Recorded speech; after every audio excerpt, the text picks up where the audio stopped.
আপনারা যারা এখানে এসে উপস্থিত হয়েছেন, আমি শুধু এখানে এসে একা দাঁড়াই নাই, আমার পরিবার নিয়ে আমি এখানে এসে বসে আছি।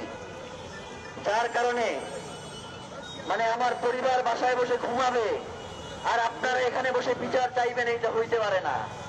আমার পরিবারও আপনাদের মধ্যে আছে, তারাও এখানে সামিল হয়েছেন। আপনাদের একা একা ভাববার কোনো কারণ নাই। সবার কাছে কম্বলগুলো পৌঁছে দেন। এবং এই লড়াই তো আমাদের দীর্ঘ লড়াই, বিচার না হওয়া পর্যন্ত আমরা এখান ছেড়ে যাচ্ছি না। প্রয়োজনে আগামীকাল থেকে আপনারা আপনাদের পরিবার সহ এই শাহবাগে এই শহীদ আদি দপ্তরে অবস্থান গ্রহণ করেন।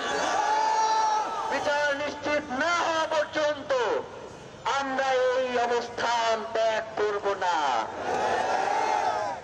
প্রিয় ভাইয়েরা, এখানে 3 জন উপদেষ্টা আসবেন,